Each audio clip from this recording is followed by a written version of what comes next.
If I still had ears, I'd be grinning to both of them. Freddy's boss has no idea what he's getting into.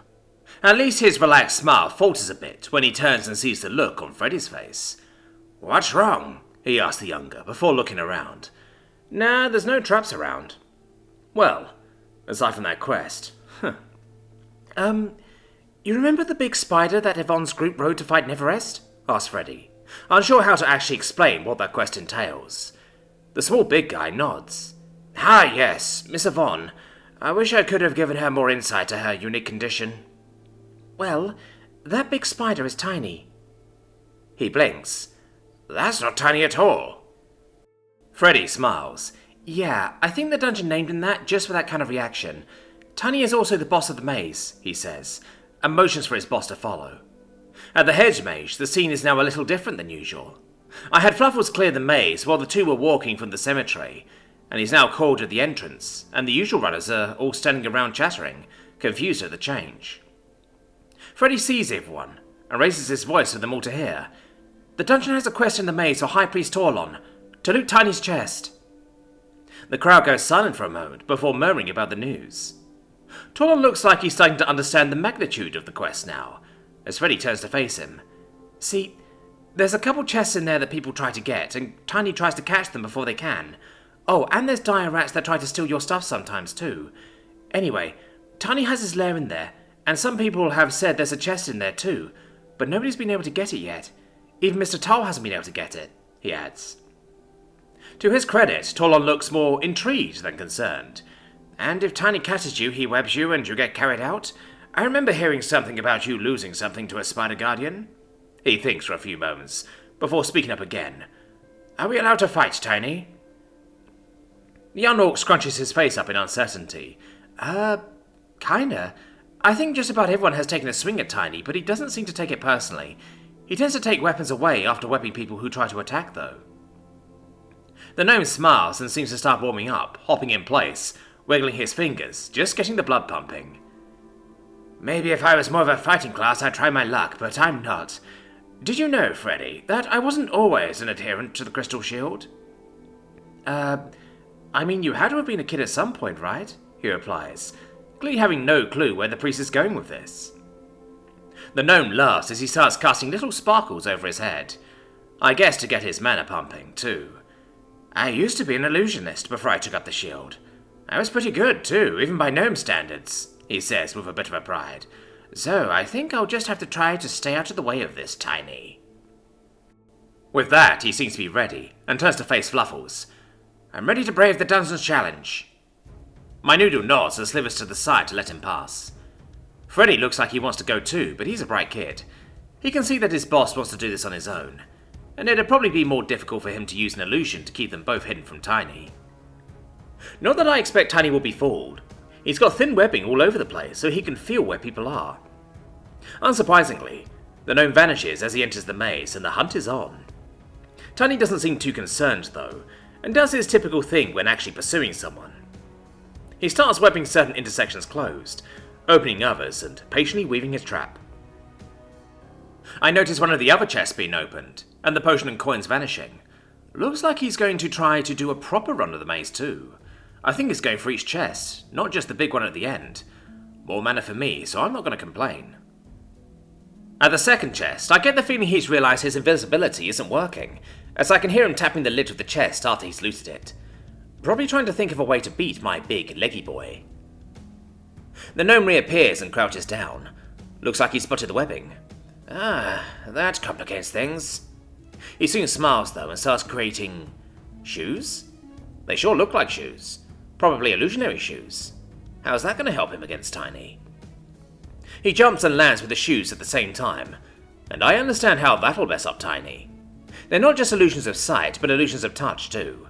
He laughs before they all scatter, and he takes off in a different direction too. Tiny pauses as he feels the change, and I keep an eye on the real gnome. I don't tell Tiny anything though. This is supposed to be a fair chase. My big guy seems to think for a few moments before changing his tactics as well. There's two other chests before the main one, and Tiny knows he wants them both, so he doesn't need to know where the gnome is, just where he's going to be. So Tiny has to just play the odds and hope he gets lucky, or be patient. Tiny picks a chest and stakes it out, and Tolan makes his way to the other chest. He's even subtle enough to wait for several shoes to get there before he opens it, and doesn't leave until they all get there. He seems to be playing while he waits for his illusions to converge. I'm not sure how, but he can definitely sense the other chest, and also the main one. He seems to look from one to the other before making up his mind. Play by the rules, he says to himself, before he starts to pick his way towards the last of the simple chests. He fleshes out his illusions as he makes for the chest, and I only know which is him because I've been paying attention with more senses than Tiny can bring to bear at a distance. There's some pretty serious illusions too, as one trips over a big web snare and is hoisted up as it closes around it. The gnome lets it dissipate with a little pop, and the others start moving in. Tiny seems to be enjoying himself at least. He throws webs, he throws illusions into webs, he actually lassos and hogties one of the illusions too. Then I notice I've lost track of the real Tolan. There's only 3 illusions running around now. At least I'm pretty sure they're all fake. It's getting difficult to tell. It's not until I feel the chest being opened that I know where he is. I can't even see the chest being opened. It looks untouched still. No wonder he's proud of his illusions. I give him a couple of seconds to get away before telling Tiny only the last chest remains, and the big guy is surprised and impressed. He takes one of Teemo's shortcuts to his lair, while Tolan weaves his way through the maze to the goal. Tiny gets there first, of course, and has enough time to weave a tangle around the last chest. No more sneaking up to take it while his back is turned. The priest/illusionist comes to a stop as he sees Tiny's lair, and Tiny guarding the last chest. The trees make a dense canopy overhead, giving some room for vertical movement, but not much. Sunlight filters through, leaving it bright enough to still see clearly, but also producing shadowy areas to potentially hide. A thicket to the north is Tiny's actual spawner/lair thing, and the chest and spider are more or less in the center. Tolan surveys the area before his eyes land on Tiny. It'll take more than a simple phantasm to distract you now, he says with respect in his voice. Looks like he's been having a harder time than I thought he might be, which is great. His fight so far with Tiny has been making me some good manner, and I get the feeling it'll be a drop in the bucket compared to whatever will happen next. He raises his hands and a large shape starts to form overhead. Simulacrum, he shouts, and it suddenly comes into focus, a giant wasp. I'm pretty sure it's an illusion. The leaves seem to be rustling from the beat of its wings, and dust and detritus from the ground is being blown around too, so it's difficult to tell. If it is fake, Tolan's pulled out all the stops to fool every sense he can think of. Blah! He shouts, and his form becomes hazy, indistinct, and multiplies. There's 4 of him now, as well as the big wasp. But Tiny hasn't been idle while Tolan prepared. A large web flies at the wasp, as Tiny tries to deal with the major threat first. Its stinger sweeps through the air and slices the web in half, though it can only dodge part of it. The wings are entangled, forcing the angry thing to land with a puff of dust. His feet even leave marks on the ground as it charges Tiny, and the two grapple. The blurry Tolans, meanwhile, all take wide routes to the web chest, and start slowly working through to it. I'm pretty sure all he has to get through is some knife or something, but I still don't know which is the actual Tolan. Tiny and the wasp tumble and wrestle, trying to web or sting their foe into submission. My spider knows to keep the 2 ends of the wasp from getting too close to him, but focusing on defense like that makes it difficult to get any offense going properly. And he's against the clock, as well as the wasp. It doesn't need to even hurt him, it just needs to keep him busy long enough for Tolan to get the chest. Looks like Tiny has a plan for that though. As they wrestle and roll around, he manages to slowly steer them towards the other half of the large web. He manages to land the wasp on his back on the web, sticking it to the ground for just long enough to get his spinnerets into gear.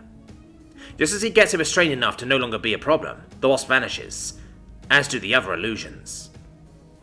The initial webbing was never cut in half.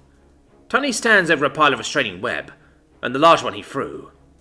Over at the chest, a single Tolan stands, breathing heavily, and leaning on the freed chest. I hope this counts as a win, he huffs, wiping sweat from his brow. It sure counts in my book. Tiny agrees and walks forward. Tolan stiffens as he approaches, but the big guy just waves a leg at the chest, and the gnome gives a tired smile. Whew, that took everything I had. Well, let's see what's in the chest. He smiles and hefts the large lid up, coins spilling as the seal is broken. Once he gets it open fully, he stares at what lays atop the pile of coins and gems. His battered shield.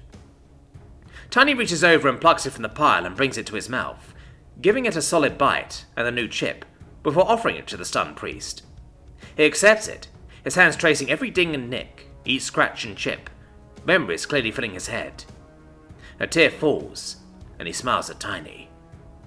"Thank you,"